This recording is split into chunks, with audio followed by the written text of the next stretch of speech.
Good evening, ladies and gentlemen. Happy evening, morning, afternoon. This is Theo Rokos with Sunset Rewind Baseball. Tonight, a conversation with the dark side. Kidding, of course. I'm here with Coach Josh Lee from Newport Harbor. Coach, how are you?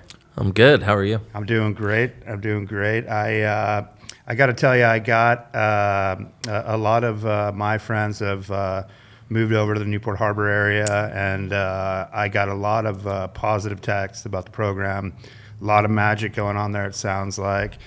Let's open up and just start with your background in baseball, how you got here, and how you deal with Mark Hatfield on a daily basis. Let's start there. Well, I can talk about my story. Dealing with Mark is going to be an impossible one. I mean, playing-wise, I played locally down at Aliso Niguel.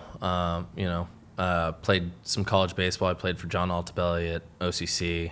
Won his first state championship with the 2009 team, which was just a blessing to be a part of.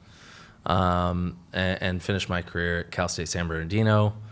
Took some time off and did some business stuff, advertising. Lived over in Chicago, where most of my family's from, and just kind of missed baseball. I was away from it for 2 years for the first time in my life, and decided to come back. Coaching-wise, I started over at Mater Dei under Burt, who is the head coach there. Now he's at Villa Park. I took his last year off and came back for 1 year under Coach Mercado, who's there now, Rich. And from there, I took my first head coaching job up at North Torrance, a public school up in the South Bay. First season was COVID, and so we got 3 games in, which was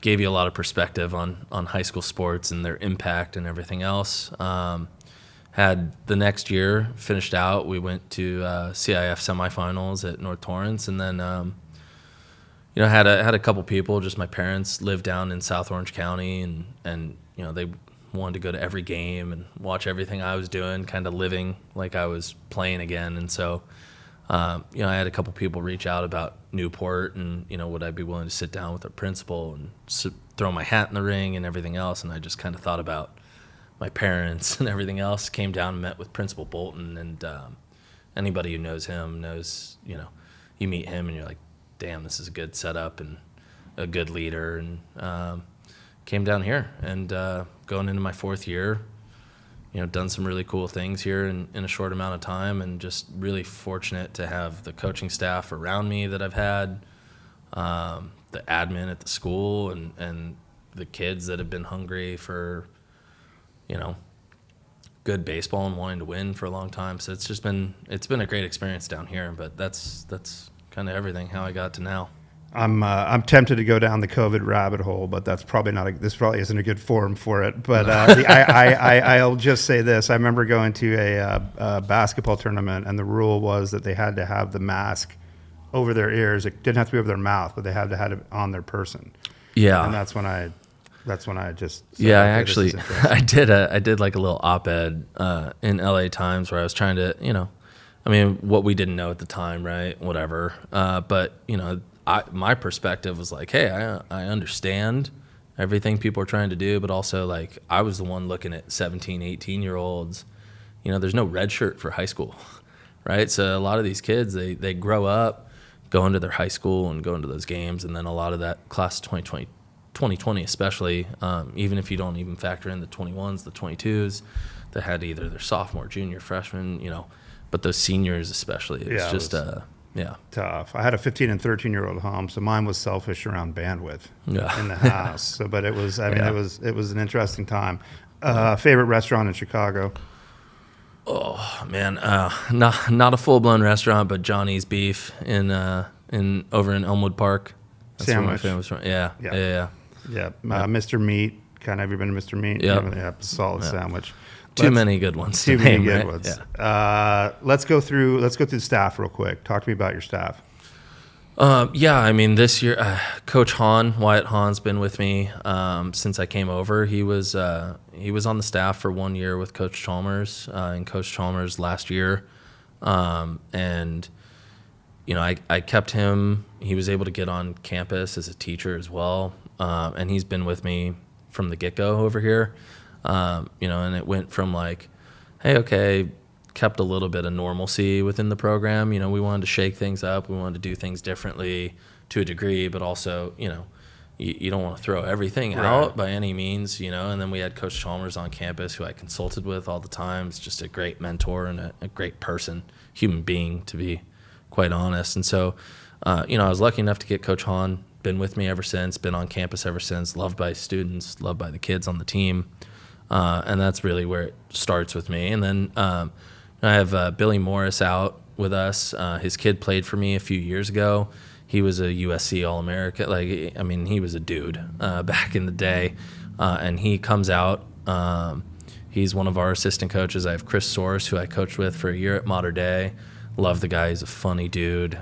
Cares a lot about the kids. Been an assistant for 20 years in Orange County baseball, and he's with us, and that's been a blessing. And then, my fifth coach on the staff is actually Adair Basoso. He played with me, graduated in 2023. He was on our 2022 championship team, was a senior in 23, leader, captain, and he comes back. He's in school for civil engineering.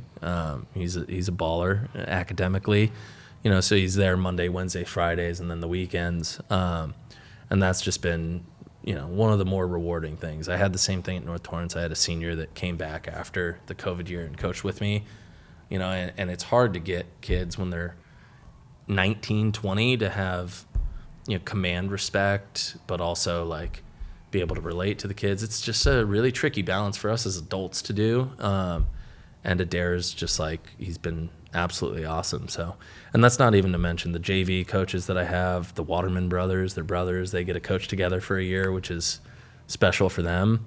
And then I have Ty Harper, former Sea King. We've also converted, and just does an incredible job with the field and coaches our freshman team, which to me is, that's an unsung hero of a program because they get everybody ready. So very lucky. You got a fantastic staff. So Billy Moe and I are good buddies. Yeah. We did a lot of coaching together, and those SC guys, you don't have to ask how great they were. They'll tell you. They will. Yeah. And then of course Ty and Mark were. It was interesting. So I graduated in '92 from CDM, and then didn't come back for probably 3 years to see a game, be able to see a game.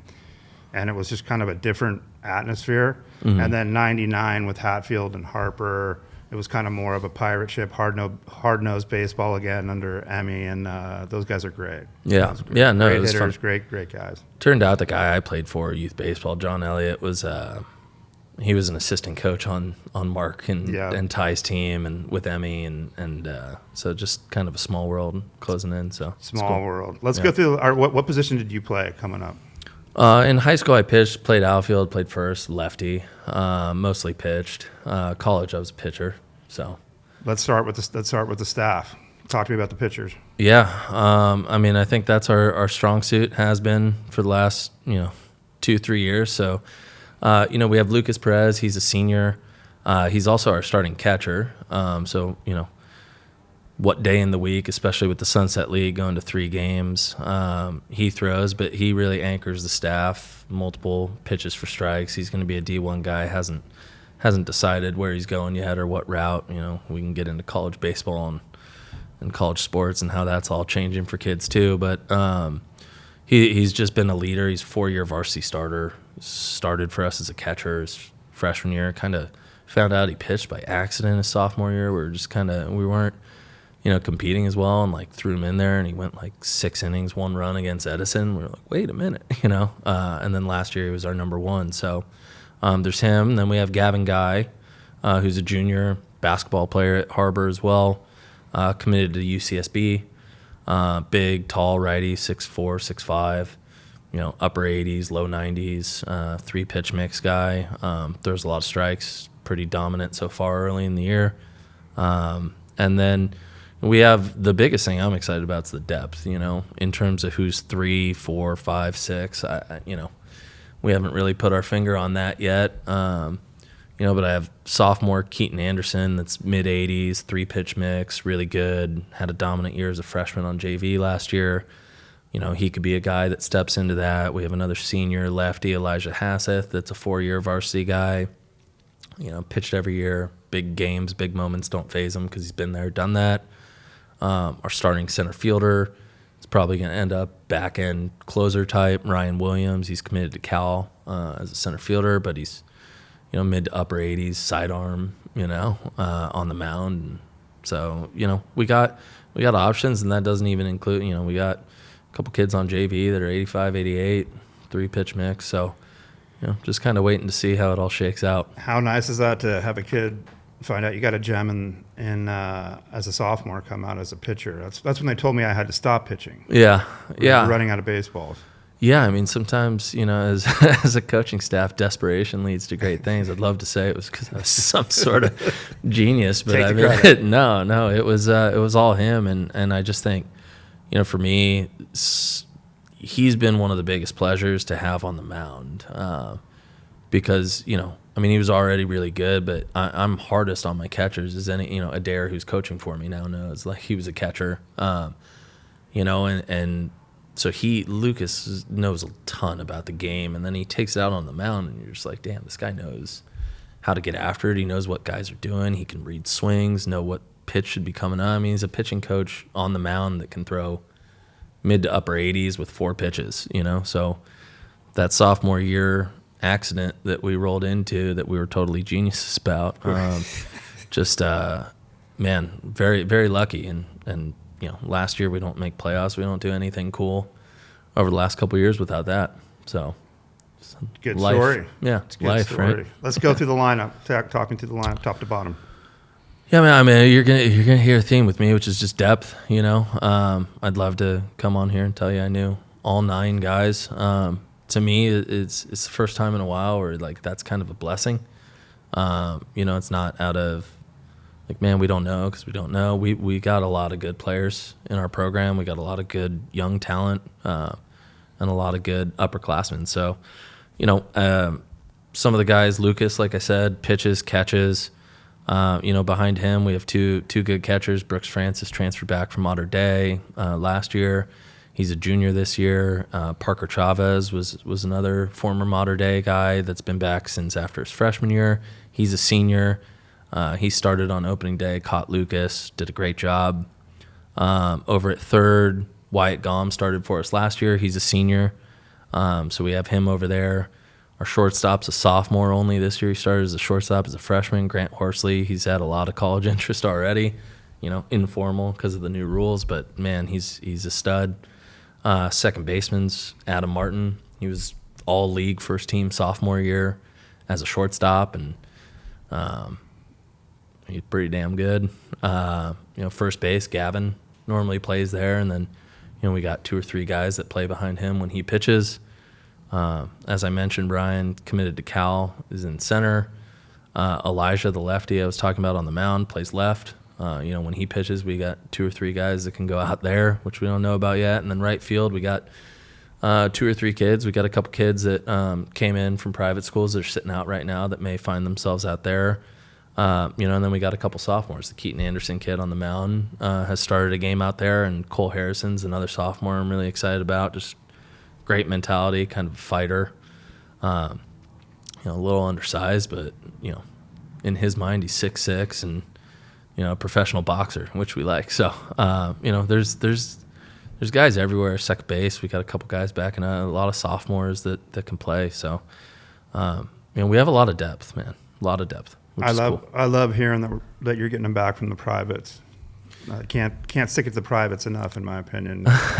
And Sunset League doesn't have any privates, so I can say that with full authority. Yeah, I mean, look, like, part of the reason we're getting kids back is because the schools have they're deep too.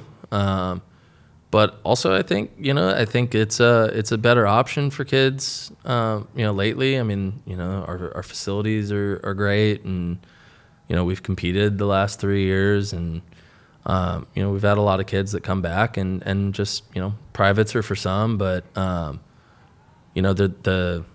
Trinity League is unbelievable. I started coaching there. I get it, but, man, the Sunset League, especially now, like, Huntington's a top 5 team in the country every year. Los Alamitos is Los Alamitos, right? Like it's and we're good too, and CDM's good too, and Fountain Valley's freaking good too, and Marina and Edison's Edison. So it's like, this is if you want to play high level public school baseball, why wouldn't you come to Newport Harbor, or go to CDM, or go to Edison, or Well, it looks like it could be a 5, 6, even 7 team league for CIF. Number one, and it didn't really hit me until I was talking with Kevin over at CDM. But 3 games in a week. Yeah, it's a sleepless week. Yeah, I mean, I love it. I think it's really cool. I know the guys I've talked to in the league. I mean, we all have a lot of respect for each other. I could go down the list of all the guys that coach in this league. They're good dudes, good people, good dads, good husbands. But we all talked about it, and like, this is what's fun about it, right? Is like, you have to develop a pitching staff, and you can't just have 2 dudes and roll out and wreck a league. You have to have 2 to 3 starters, or a bullpen day, and you got to have relievers, and it probably can't just have one, right? Because you got to play Tuesday, Wednesday, and Friday. So, and then you got the pitch count rules, and obviously, I think all of us do a pretty good job of worrying about our kids' long-term future, which we're all fortunate to have plenty of kids that are going to have long-term futures in this game. So you don't want to overuse anybody too, right? So I mean, this is just, it's like chess, right? But to me, that's the fun part about coaching, is because people want to give credit to all us as coaches, and it's like, we don't play the game, right? The fun part for us, the thing that actually could set us apart, is that we have to be tacticians about who goes where and when. So, I loved it. I was a big voter of it at our meeting, and it was because I got the opportunity to do it in Trinity, and they've been doing this for a decade, right? And we have the talent to be able to do it, and it makes it more fun and engaging. So, talk to me about youth sports club. What's your take on that?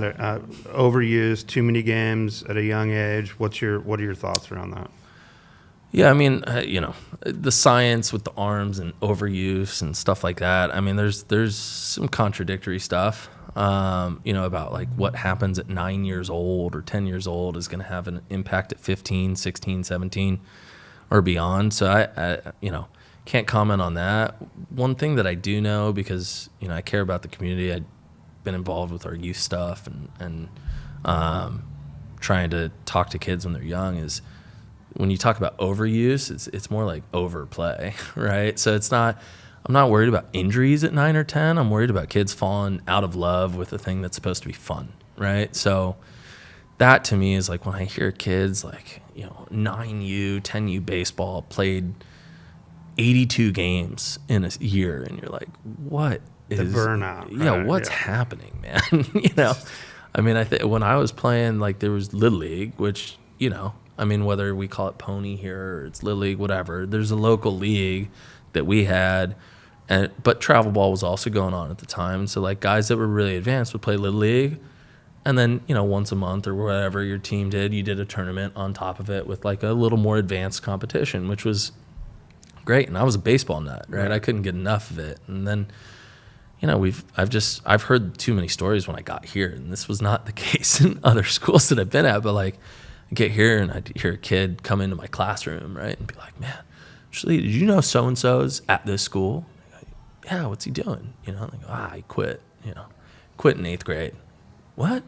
What's he do now? He plays tennis or whatever, and like, cool, tennis is awesome. But like, also, damn, man, we had a stud and he got burnt out, right? He got burnt out. So that's, to me, when you talk about youth stuff, it's like, how do you train them to be ready for high school and want to be ready for high school, but without making them fall out of love of something that's supposed to be a game? I think it fell victim to the almighty dollar, right? So I knew we had crossed the line when they started serving booze to the parents at the travel facilities. I'm like, don't give these damn things booze, please. No.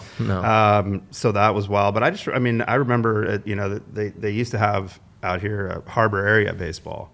Mm-hmm. And Harbor area was literally like Thursday or Friday night.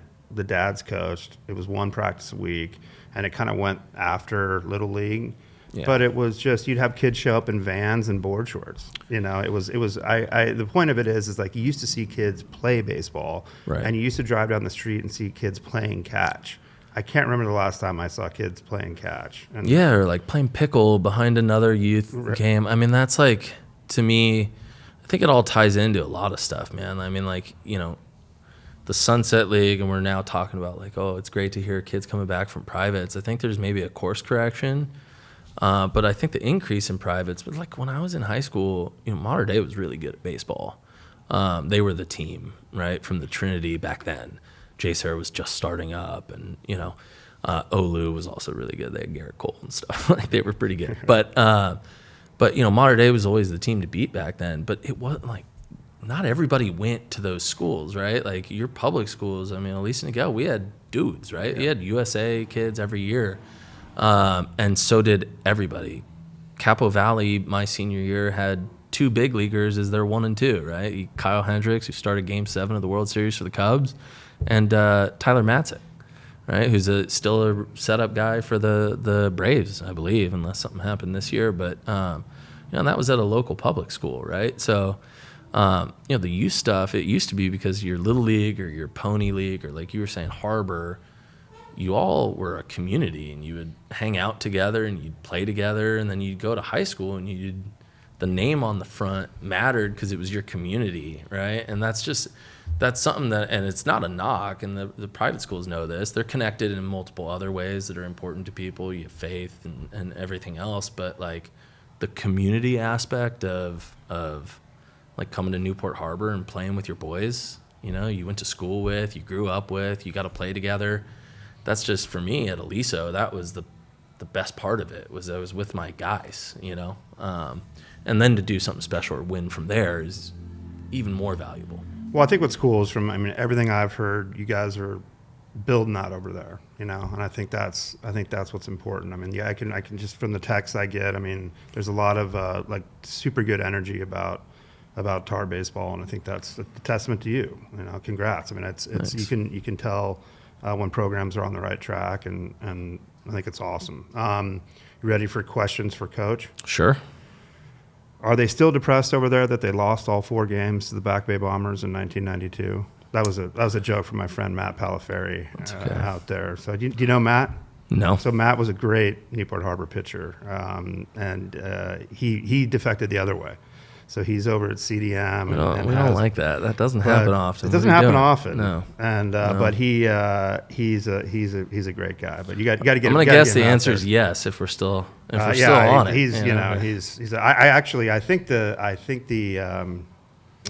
period of time where I could get in trouble is over. But I tried to recruit him to come to CDM after my junior year. I'm like, we need one more. I think CIF can let it go. Yeah, they can let it go. They'll actually probably get me on it, but that's fine. So questions for Coach.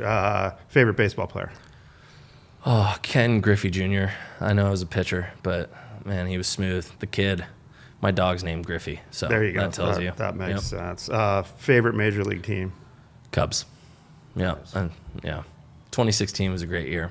Finally Didn't have to be the losers. Again, there's no material. I would have a lot of material if you didn't have that one in there. But Yep.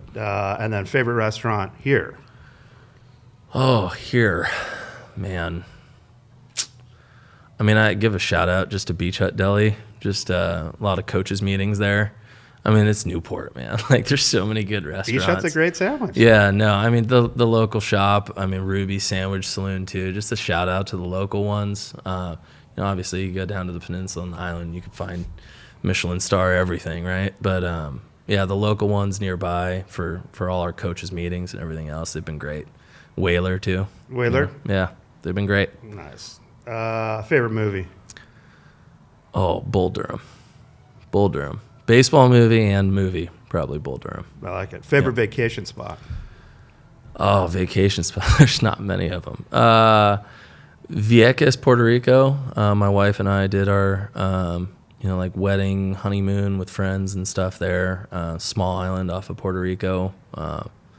Really cool, just kind of unplugged from everything. And then, anywhere in Hawaii, any of them.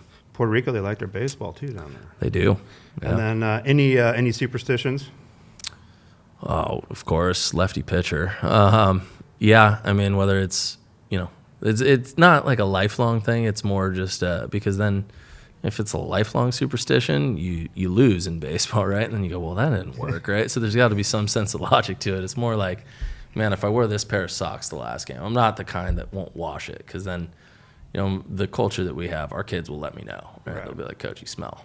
Like, what are you doing? But, if it's a certain pair, we have a couple different styles. We win in those. Those are rocking back. If it's jerseys, I always go to the pitcher, go, we won the last time in whites, right? So little stuff like that. That stuff works. Yeah, that stuff of works. course. I mean, proof's in the pudding until it doesn't. But yeah, exactly. It didn't often for me. I cannot wait to get out and hang out with you guys at practice and watch you guys play. Super excited about your guys' season. I know you're in a tough league, but you've got a great group. Congrats. There's a lot of obviously positive momentum. People are fired up about it. Thanks. And tell Harper and Hatfield I'm coming over there and watching some practice. I will. I was told on a recent podcast I had to tell you that during the Battle of the Bay series I'm supposed to cost you some money. So Yeah, that's the hope. There's a wager on that. So it's a steak dinner. So nothing more fun than Battle of the Bay. I have to remain unbiased, but it'll be a good series. I'm excited for that week of the 18th. It'll be fun. Yeah, that's a fun one. As Kevin knows and I know, like, man, that's just a cool one for the kids and the community. Anything Battle of the Bay, show up, show out, and volleyball, baseball, water polo, everything. It's great. The community's really cool. So fun. Well, I'll see you before that. Come out there and check out practice, and good luck along the way here. Good luck in these early games. I know you guys got a pretty heavy schedule too, so it'll be fun. I'll get out there as soon as I can. But thanks for your time today, and fired up for what you're doing. Yeah, thank you, and thank you guys for doing this. This is really cool. So all right, looking see forward you to out it. there. Thanks.